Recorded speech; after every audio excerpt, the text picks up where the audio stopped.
Hi అండి. అందరికీ నమస్కారం. Welcome to my channel. ఈ వీడియోలో ప్రభుత్వ ఉద్యోగులకు ఇవ్వవలసినటువంటి 4 డీఏడీఆర్ బకాయిలు, బడ్జెట్‌లో కేటాయింపులు, మరి పూర్తి సమాచారం ఏంటో వీడియోలో తెలుసుకుందాము. వీడియోని ఎక్కడే గాని స్కిప్ చేయకుండా ఎండ్ వరకు చూడండి. అప్పుడే ఇన్ఫర్మేషన్ పూర్తిగా అర్థమవుతుంది. వీడియో చూస్తున్న ప్రతి ఒక్కరు వీడియోకి లైక్ చేయండి ఫ్రెండ్స్. ఈ వీడియోని తోటి ఉద్యోగ పెన్షన్ మిత్రులతో అయితే షేర్ చేయండి. కొత్తగా మన ఛానల్ చూస్తున్నవారు సబ్స్క్రైబ్ చేసుకోకుంటే వెంటనే మన ఛానల్‌ని అయితే సబ్స్క్రైబ్ చేసుకోండి. సో, దీని ద్వారా నేను చేసే లేటెస్ట్ వీడియోస్ అన్నీ మీ వరకు రీచ్ అవుతాయి. ఇక ఆలస్యం చేయకుండా వివరాల్లోకైతే వెళ్ళిపోదాము. సో, ఫ్రెండ్స్ ఇక విషయానికొచ్చినట్టయితే ఉద్యోగుల సమస్యలపై బడ్జెట్‌లో కీలక చర్యలు, అధికారుల డిమాండ్లు. ఆంధ్రప్రదేశ్ రాష్ట్రంలో ప్రభుత్వ ఉద్యోగుల సమస్యలను పరిష్కరించేందుకు బడ్జెట్ సమావేశాల్లో చర్చించాల్సిన అవసరమైతే ఉంది అని అధికార సంఘాలు కోరుతున్నాయి. రాష్ట్ర గ్రామ రెవెన్యూ అధికారుల సంఘం రాష్ట్ర అధ్యక్షుడు భూపతిరాజు ప్రభుత్వాన్ని ఈ విషయంపై చర్యలు తీసుకోవాలని విజ్ఞప్తి చేశారు. ఉద్యోగుల జీతభత్యాలు, పెండింగ్ బకాయిలు, ఇతర ఆర్థిక సమస్యలకు సంబంధించి ప్రభుత్వం స్పష్టమైన వైఖరి ప్రదర్శించాలి అని డిమాండ్ చేశారు. ఉద్యోగులకు పెండింగ్ బకాయిల విడుదల డిమాండ్లు పెరుగుతున్నటువంటి అంశము. సో, ప్రభుత్వ ఉద్యోగులకు సంబంధించి వివిధ బకాయిల చెల్లింపులపై ప్రభుత్వం తక్షణ చర్యలు తీసుకోవాలని ఉద్యోగ సంఘాలు ఆందోళన వ్యక్తం చేస్తున్నాయి.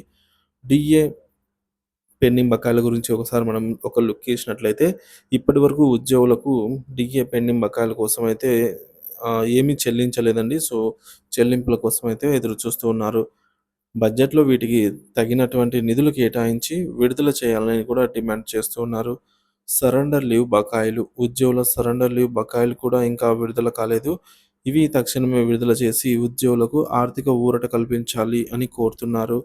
ఇన్సూరెన్స్ మెచ్యూరిటీ బాండ్స్, ఉద్యోగుల ఇన్సూరెన్స్ మెచ్యూరిటీ బాండ్స్‌కు సంబంధించి కూడా బడ్జెట్‌లో తగిన నిధులు కేటాయించాలి.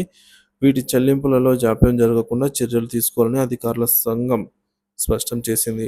బడ్జెట్‌లో ఉద్యోగుల కోసం ఎంత నిధులు అన్నది అసెంబ్లీలో కీలక చర్చ అన్నమాట.